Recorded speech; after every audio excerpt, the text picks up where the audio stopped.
everybody's moving to the front, so that's potentially not to see me better, but actually because I'm so quiet, right? Is that better? Okay, microphone it is. Yay, yay. So how many German does it take to change a light bulb? Well, one, because we're efficient and we have no humor, right? So yay. I don't know where to start there. My first introduction to basically what I'm talking about, which is the psychology of computer programming, is, by the way, by showing you where I come from. I'm a .NET developer, and who of you is a .NET developer, actually? Like C# and F#, yeah, I want to see the hands. Yeah, they're very good, like, be with me here, right? So I'm a Python developer. I'm also a .NET developer, but recently I started working with Python. And in Python, you have what is called the Zen of Python. And the Zen of Python is essentially a couple of statements, and these are like 6 of those. And these statements essentially define a philosophical approach to what the language should be like. And this actually affects the way that you think. And this also affected the way that I think about code. And this is basically something that I want to give you today. I hope I don't bore you today. I want to entertain you, and I also want to give you some inspiration. So basically, it's not going to be bullet points and hard facts, but actually something in your face, and it's going to be very fast because I talk very fast, right? So the funny thing is about the Python statement is it's not only like very, very good philosophical approach to programming, but also it's very good relationship advice. Think about that. So here, this is me. I'm Johannes. I really look like that, so that's not a stock model, as you can clearly tell. But that is also not a stock picture. This is the town of Heidelberg in Germany, where I live. I am available under processor, and if you find something related to _sessor or _pro_sessor on Twitter, that's usually me and also identifiable by either my face or the dinosaur. So follow me.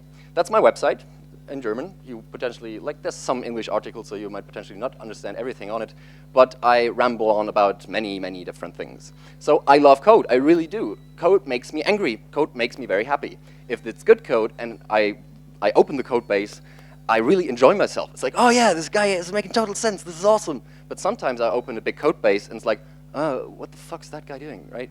And this is even funnier when I understand, oh yeah, that was me, right? So, and you potentially, oh, you're laughing, which is potentially because you actually know that feeling, right? You wrote some code and you have no idea what it does anymore, and it takes you ages to get into that. And this is exactly where I come from and what I want to talk about.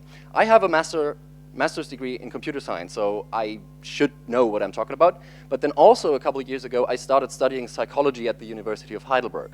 So I am a full-blown computer scientist and software engineer, but I have started studying psychology, where I'm a student at, but I'm going to be finishing this year. And what I'm going to present you today is actually my final thesis. So the first part, like me, that's that one, that we handled right now, what I want to give you right now is an introduction to what psychology is all about, and then also what that does to your brain when you code. And then in the end, I'm going to present you my study, right? Essentially something of my actual work. So this is a Stroop task. The Stroop task is one of the things that you find in psychology that are like very impressive, because I'm not sure whether psychology is a big thing or it's a big part of education here in like Ukraine or Russia.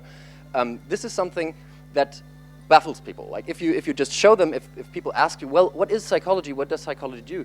It's very easy to show that. And the finding that you have there, it's a task in which you show people these different words that are in different colors. And what you're supposed to do is you're supposed to say the color, which, and that's the thing, I should have definitely translated this to Russian, or Ukrainian for that matter, because what happens is, to you, this doesn't make a difference because you don't understand the words, right? But if I, as a German, am to read this word, I'm not to read the word, I'm to say the color. So in here, the answer would be red, in here the answer would be green, and in here the answer would be yellow. And the thing is that there's a word underneath, and the fact that there is a word, that really messes up your brain, because your brain is very, very good at identifying those words. So the fact that there's a word there makes you slower in this task. It slows you down. This is a very, very stable finding, so if I just translate it to Russian, you will definitely get what it's about, but I think I made my point clear here. So this is one of the things that is very, very intuitive. It's very, very simple, it's a very, very limited paradigm, and it's very, very easy to show. That's what psychology does, right? So you potentially know this, I'm not entirely sure, but it happens to me a lot. As a computer scientist, I get a lot of cliche, right? I talk to people who aren't into computer science, and they think like, oh yeah, you must be a big nerd, right? Right? And you get like this bullshit, right? And you get twice the amount of that if you're a psychologist as well, because a cliche would be, like you meet with somebody in a bar and you get to know somebody, and then they ask you, oh yeah, you tell them, I'm a psychologist, by the way. Or they ask you, oh, so what do you do? Yeah, I'm a psychologist. So, do you analyze me by now? And yeah, so that's one of the cliches, that like psychologists are mind readers. My usual answer to that is, well, no, I did that 5 minutes ago. So yeah, that's how you handle this. Then from computer science, when I actually was working as a software engineer and announced, oh yeah, I want to do psychology now, everybody was like, oh yeah, how do you want to sort of combine the two? Is it like psychology and programming? I said, yeah, no, I'm an idiot, and I actually don't want to combine the two. I want to do something completely new, and I'm going to stop being a software developer. Right. No. Obviously, that's not what's supposed to happen, but this question originates from a different understanding of what psychology does. Because most people, when I say I am studying psychology, they think I'm a psychotherapist. So that's the person that heals mentally ill people, right? That's a totally different thing. And this is like one of the big three columns that are in psychology. One is the A and O, which is, I have to translate it as a German term. It's basically the work-related psychology. So for example, human resource, if you want to profile people and see whether people fit into your company and stuff like that. Soft skills, that is all related into that. Like coaching, for example. That is all findings that are to do with psychology in the workplace. The other one is therapy, and therapy is essentially the clinical part of where you get to help people. And then there's another big part, which is the scientific aspects of psychology. And this is what I'm into. Like, I'm not a therapist. I am quite keen with therapy, and therapy is awesome, and I can tell ages like about how code relates to therapy and what that does together, but I'm not going to do that today. So I want to concentrate on the scientific stuff, one of which you've already seen, which was this little Stroop task.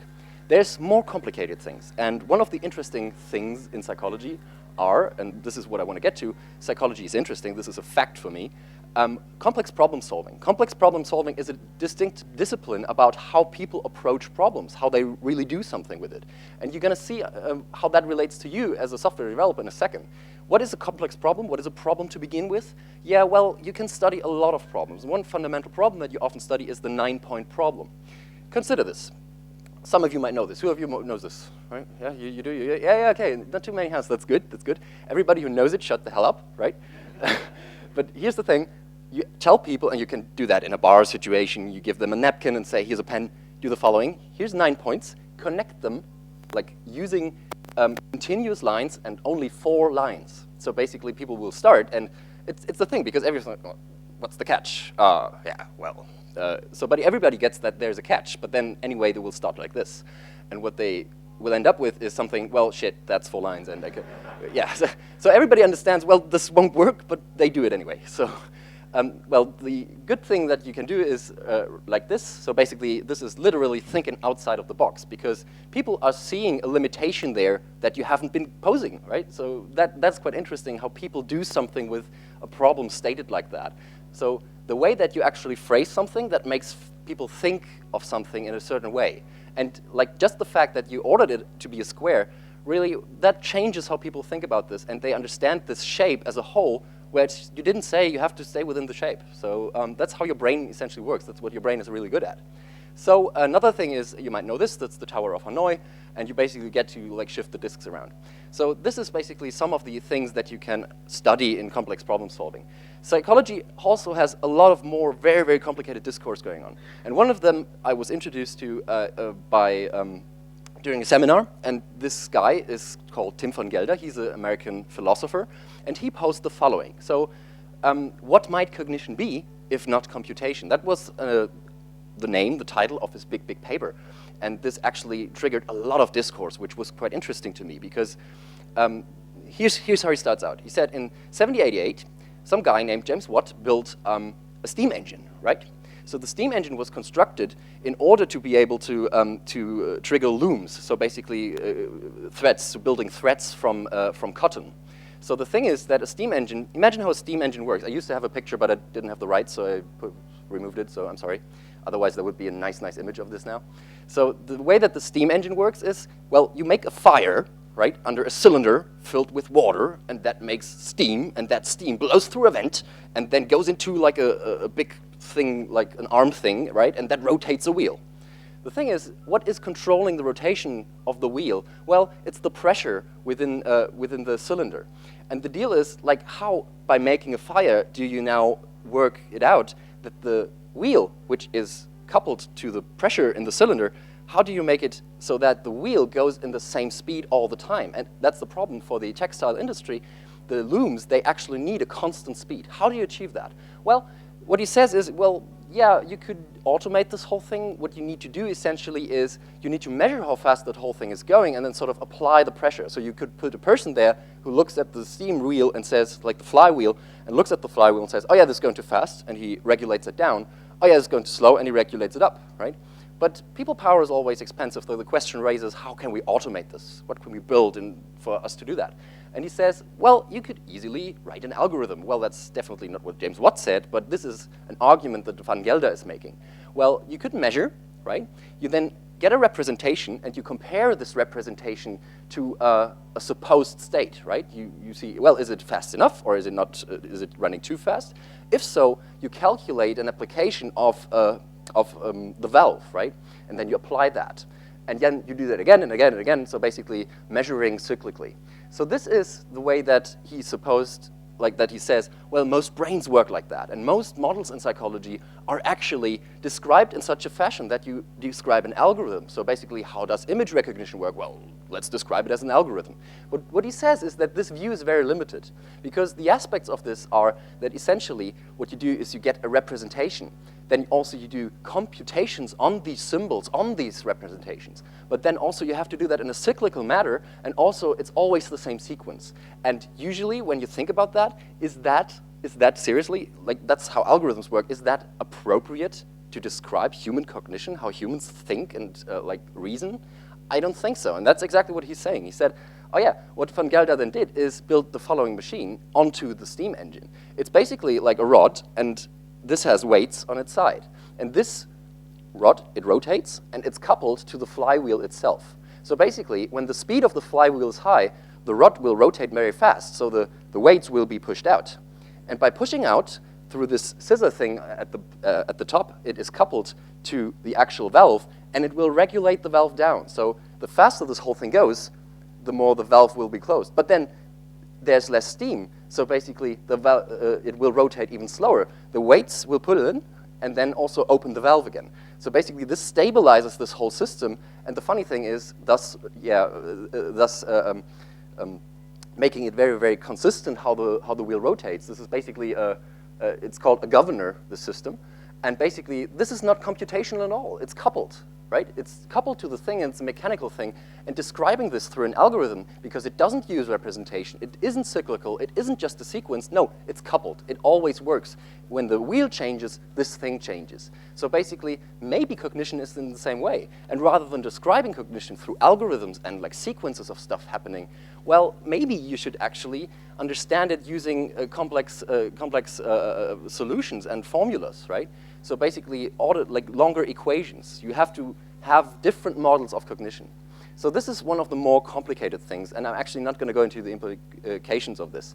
It's just to underline, well, psychology is not about just blue and red lines somewhere with words connected, but it's actually quite interesting discourse about very, very, very high levels of abstraction, right? So how does cognition work? What is that even? And we don't know. And it's interesting. So yeah, psychology is about people, and this is what I would get to today. It's about people, and when we code, we are people. So basically, this is what potentially makes us interesting. So yeah, for me, the question raised is how can we improve our code? Because code to me, as a developer, as a programmer, is important. How can we improve our code by what we find in psychology? And I'm going to talk about that further on. There is people who already do that, and those guys are called empirical software engineers. I'm actually going to get into detail about this. Do you know this curve? Who doesn't know this curve? It's called the bell curve. Right? Okay. So the way that this works is it's essentially showing a distribution of something. Think about this. In psychology, what you do is you measure something that people show, or maybe you try to approximate it by measuring other things that are related to what people show. One thing to measure would be the height, so basically how tall somebody is. So I, for that matter, am 1.90 meters tall, and I think, Valeria, how tall are you? You are also pretty tall, that's a bad example.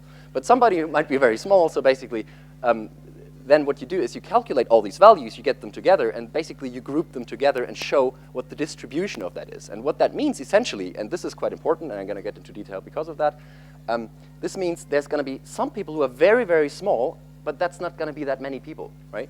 And then there's going to be some people who are very, very tall, and that's also not going to be that many people, because the question is, well, what's like the average? What's the distribution? Like, how are people in general, but also how tall are people in general not, right? So basically, what's the difference between people, right? And that's what you're trying to describe. And this is a very, very sophisticated tool, and it's actually one big aspect of statistics. Statistics is not only summing up data and then like shown percentages. That's not what statistics is only about. It's also a part, but that's descriptive statistics. Another aspect is inference statistics, where you want to actually find out stuff, where you want to predict stuff, and where you even want to approximate causal relationships. And that's quite hard to do. But then this fundamental concept of a distribution, right? That it's not a yes or no thing, but like, because this essentially shows the question, how tall is somebody? And what this means is, well, the likelihood that they are in like somewhere, that's essentially what that is describing. I don't know what the value for that would be right now, but it just means, well, from the tall people, there's only a couple. From the very short people, there's only a couple. And there's going to be some pile in the middle. And this is like, an average, good to estimate in order to find out how tall people are. And this works for any other variable as well. It's a very fundamental concept, the normal distribution, how distributions work. It's essentially something to do with probability, but that's a different story. I go on. So, also, where do I come from? Why is that important? Why is it like with the yes or no thing? Or why is it that with the distribution? So, what I encountered is lies all over. And people have been telling me the following. Oh yeah, this database, I'm not doing the normalization because it really impacts my performance, right? So this is, I had a colleague, what she did is, she said that a normalization in the database would be really bad. It would be an impact to the performance of the whole system. What she meant is she wouldn't actually cluster relationships and entities and relationships as you would do, like in a normal data.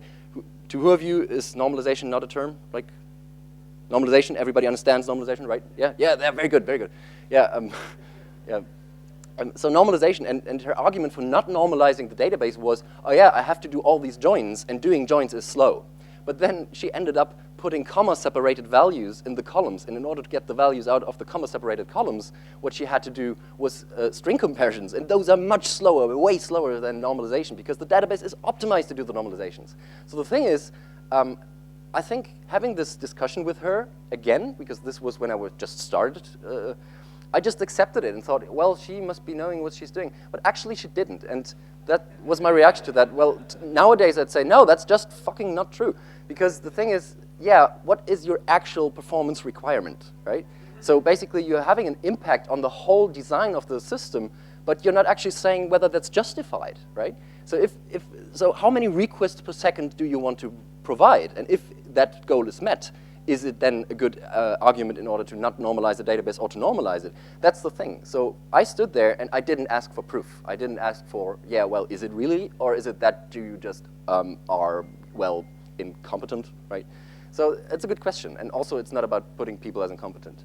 Another thing is, and this is where people who read into psychology, and this also happens a lot to like management staff, they start reading into psychology and get like all these interesting findings and getting all those interesting and inspiring ideas, and then they're trying to make what they found in those papers and make that into behavior. So basically, I had a colleague, one guy I met, and he said, well, motivation in the workplace. No, never tell your employees that they did something well, because then they're going to expect you, and if you don't tell them, they're going to be frustrated. And, well, that's not how motivation works. So basically, you shouldn't stop reading when it gets interesting. So this is like one of the big things that that came into my mind. Well, psychology, that's really, really complicated, and you really have to understand that it's not yes or no. It's not if this, then that. It's if this, then maybe that to a 5% chance that I missed, right?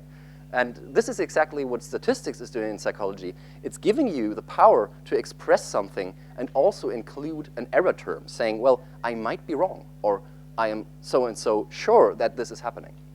So yeah, what I call this stuff, like all the ideas that I'm collecting, because I'm just giving you a very, very brief snapshot and also just a subset of all the stuff that I can talk about, I call this whole stuff person-centered programming. And this is, for me, like very, very important. When you're coding, you're not only like a coding machine, but you're also a person. If your wife, for example, has been arguing with you in the morning and you leave the house, this might affect you as a developer. And we as a company, like companies, don't do that nicely in like pretending that you aren't a person because you have to get there and just code. And that people don't work like that. So this is to me very important. So yeah, for me a question is, what is, like how is code easily performed by your brain? So basically, when you read code, you eventually have to mimic a compiler. And what can code do in order for you to be able, like to support you in that?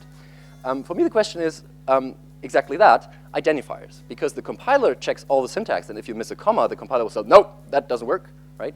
Or if you're using Python, Python is very strict, and if you don't use the indentation right, it's going to say, nope, that doesn't work. But the thing is, you can name your variables and your classes and your functions anything you like. But then those are the things that are really interesting because those things are what you are trying to represent, right? So when you have a problem in the real world and you program the machine in order to help you calculate something within that problem domain, what you have to do is you have to name things. You have to say, well, this is a customer, this is a class, right?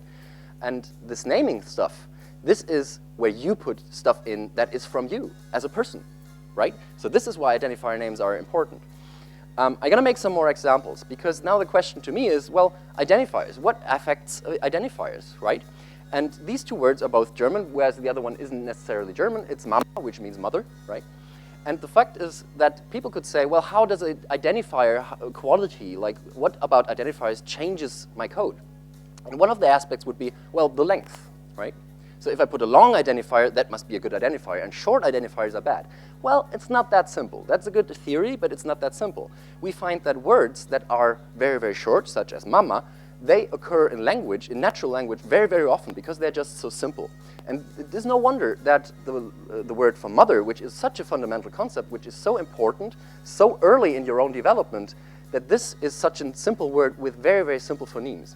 And then again, long words, and by the way, this is the longest German word, which means not being a friend to somebody. This is the longest German word, which is not a concatenation of other words. And these words that are very long, they don't occur that often in natural language. So yeah. Say again? Oh yeah, the word means Unkameradschaftlichkeit. So Kamerad is like comrade, right? And Kameradschaft is the situation of being a comrade to somebody, and Unkameradschaftlichkeit, that means no, not being a comrade in the situation to somebody, but then that as a trait, as a thing in your character, right? So yeah.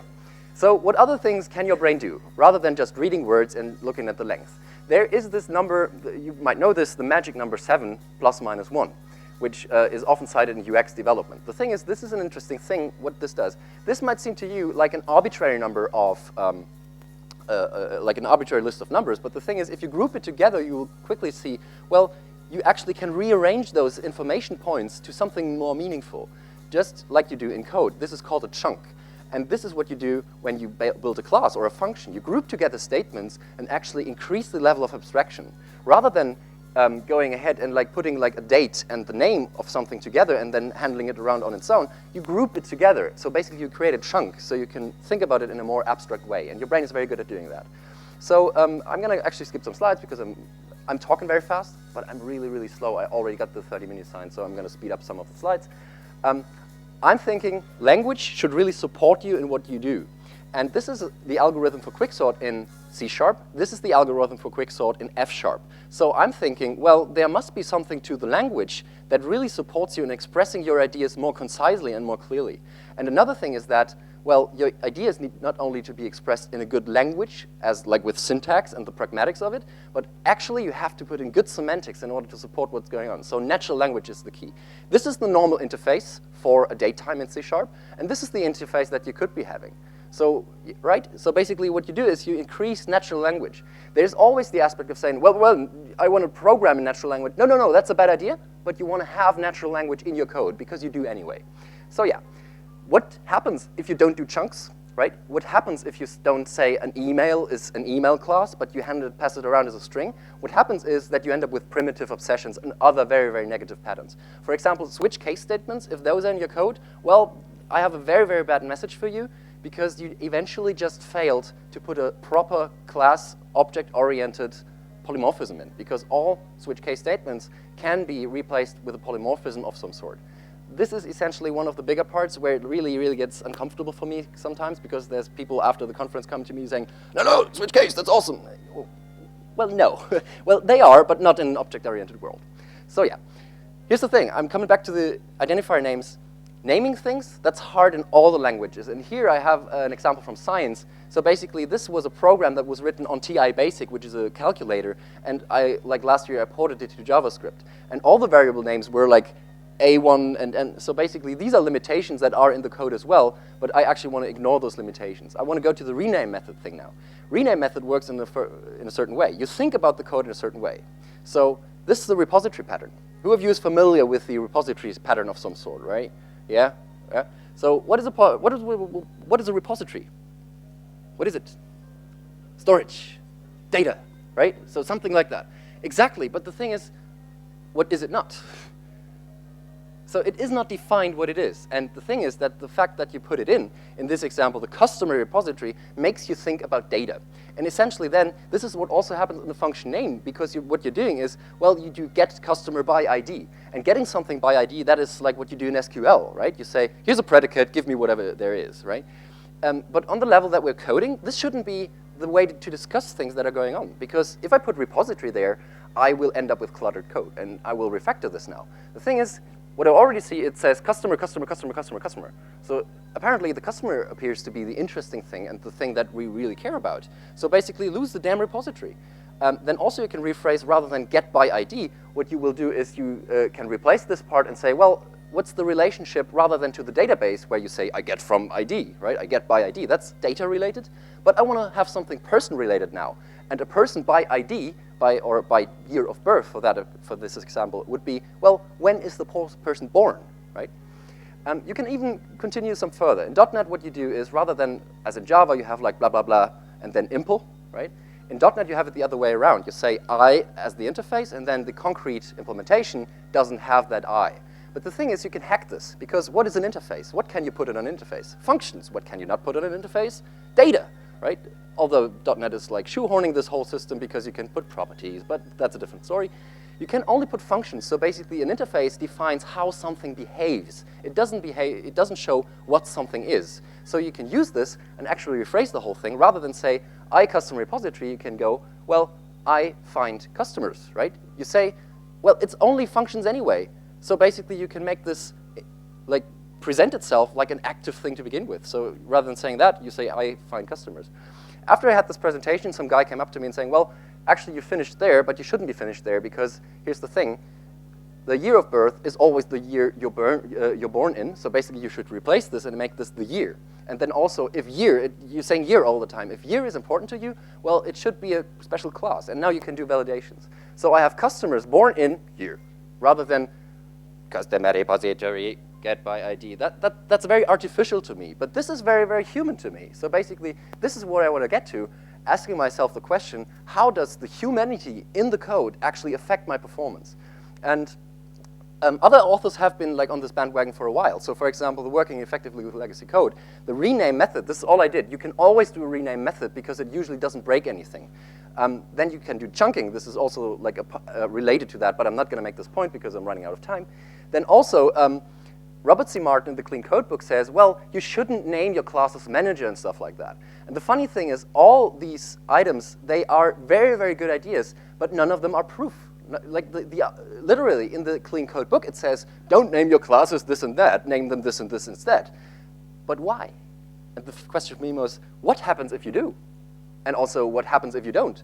And since the author is not giving proof, this is all just wishful thinking. There's some guy saying, well, I did it all the time, and you should do it too. And how is it that we react to that, saying, well, if you did it, it might work for me? And this is what I really hate about a lot of the literature that we consume as developers, which is also in the patterns, and also how people sometimes apply patterns as if they were blueprints. They aren't. You have to use your brain to use them. And this is the same thing with the Clean Code book. There is no proof, so you still have to use your brain in order to apply them. And there's no good heuristic in order for you to understand what you can do and what you should do. So I'm trying to change the fact. There's a lot of discourse that you understand. So for example, here, do the brackets go at the back, like in Java, or do they go at the bottom? I don't know, and it doesn't really matter. Do I use Vim? Do I use Emacs? Do I use 4 spaces of tab width, or do I just use 2? There's tons of those religious discussions, and it doesn't really matter what the answer is. What you really want to do is get data. Just like I had to say to my database girl, please, like, get me some data, get me what you really want. This is, for me, the question, what happens if we find out that by one of those decisions, we actually are stifling the whole performance in the code, right? If we are actually, with one of those solutions, 20% slower, what the hell? That would be a really, really big impact on our business. So yeah, camel versus underscore would be another of those examples. This is the psychological model that I developed and which I will talk about now. I'm not going to go into detail how this works. Essentially, it means the way that this is built, it says, if the code is good, your brain won't have to do as much work, so you're going to be faster. So from this model, I derived a hypothesis, and this one I'm going to talk about now. I designed a study.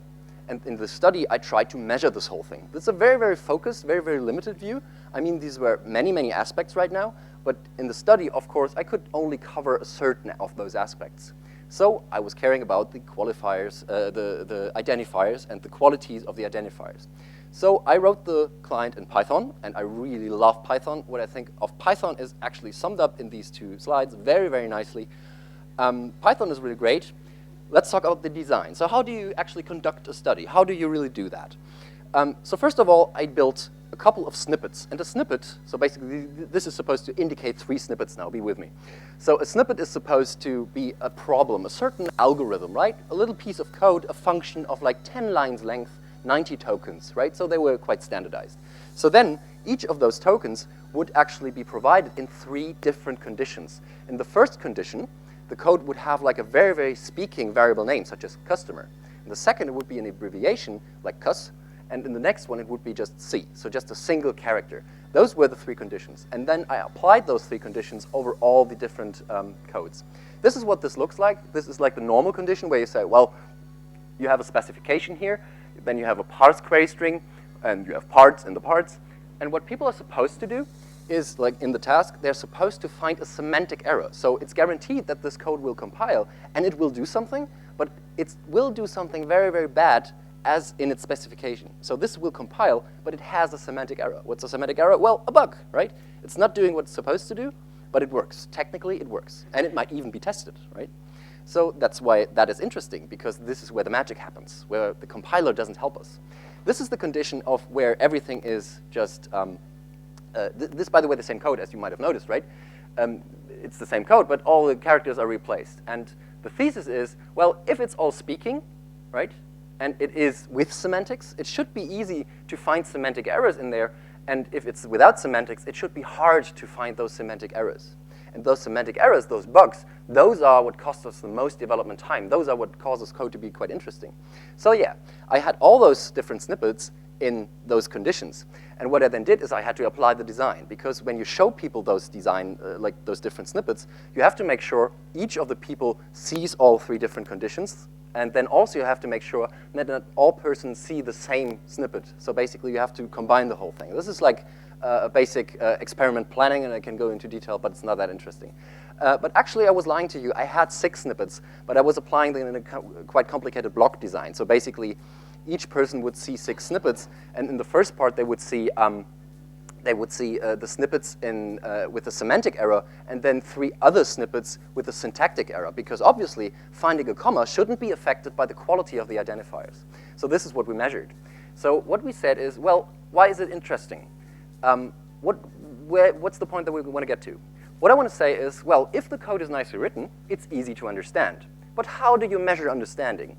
And our reasoning is, if you find a bug, you can only fix the bug if you have understood what the code is supposed to do. In order to find a bug, you have to understand what the code is supposed to do, so which means that measures your understanding. So this is the bug finding paradigm. What we also then measured is essentially reaction time, so how long it would take people to find this bug, right? Like given the conditions that we presented them. What we also did was letterboxing, and I'm going to show that in a second. What we found was, so results first, and then the interesting discussion up front, like later. What we then found is it is really, really hard to write snippets that are just 10 lines of code each have a different problem, like a different thing going on, and that they not vary in between. So basically, we actually did a pretest with like 200 Americans. I actually sent it out, and we to a guy over Stack Overflow. He tweeted it, and within a couple of minutes, I had like 200 people solving all my different aspects, so my design was completely finished. But then after this pretest, we actually changed one of the snippets, and you can potentially guess which one, right? So this is a box plot. I don't know if everybody of you is fully aware of how to read that. This is essentially a distribution, and it says, well, these people are the fastest, and these were basically outliers. So these are people that are very slow. What you want to see is this one is the central tendency. So basically, it's the center of the distribution. So what you can see from this, you can essentially just see that like they are all like sort of alike. So basically, what we had to do is we had to control for the snippets. Because what we wanted to find is what is the actual effect of the identifiers. But as you can imagine, some people might just be very, very fast readers, and some people might be very, very slow readers. Some people might be very, very experienced in finding bugs, and some people might be students, right? So basically what we had to then also reduce, not only these effects between the people, but also these effects between the codes. Because if I give a person a certain piece of code, and it's a very, very hard problem, right, they might be slow. And if I give a person a very, very easy piece of code, they might be easy, right? It might be very quick. So basically what we try to do is provide snippets of equal complexity, and this is essentially what that is showing. So then what we found, after we had controlled for the intersubject factors, and this is like what is called in statistical approach, it's a repeated measure analysis of variance with multiple factors. It's quite interesting how that works, but I won't go into detail. What we found is essentially that if you have the normal identifier names, you're up to 20% faster. So between 10 and 20%. And we measured that. It might be artificial, but what we measured is that you can prove that quite stably, because that's the second time we did it, in 10 lines of code. Now imagine your code base to be 1 million lines of code, 10 million lines of code. Calculate that up. Essentially what that means, and this is essentially the finding, if you write good code, you're 20%, up to 20% faster. The confidence interval is quite short, which means this is a very, very stable thing, and it's quite easy to detect. It means 1 in 5 developers is actually just doing too much, or he's actually being held back by the quality of the code. So if I can tell you one thing, write good identifier names. There is always good reasons why people tend to not do that. So for example, mathematicians say, oh yeah, this algorithm that I found in this paper, this is like using the variables p and m and c, and I'm going to do that. And it might be that the mathematician programming that way might not actually suffer the penalty, but everybody else not coming from that background will suffer that penalty, and that's going to be really, really bad. So improve your code quality, because it's going to slow people down. And this might seem insignificant, but it is definitely significant from a statistical point of view. And also, I mean, well, 20%, that's like an hour that you can leave earlier from work when finding a bug. Where it is generalizable, it's about bug finding. So be quicker finding bugs by writing good code. Yeah, statistics there. It doesn't really matter whether you put single or abbreviated code. That's equally shit. But what is really good is normal identifiers. That's what you want, like good, readable identifier names. There's other aspects. So basically, as I said, this is a focused study. It is not containing everything that makes code bad, but it is a very, very big aspect of that. And I think having data for that, that's different from saying, yeah, well, I write it because I don't feel like it, right? So yeah, why is that? That is a good question, and we're trying to find out. As I said, the statistics is still work in progress, and we're still trying to find the correlations of this. It appears that the experience of a person is actually quite accountable for how good they are at finding bugs. Well, big surprise. But then, this is, by the way, also some data that we generated. So this is the code that people would see.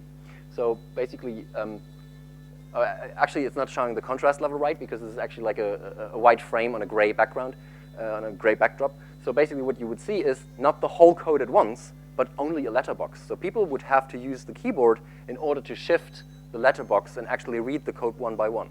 What this gave us, after that, when they were finished, they had to press a dialog. Actually, again, the contrast, the dialog was nicer designed, but the contrast level of the screen is like quite bad. However, what we generated was this data that looked like this. Essentially, we could see where people look at.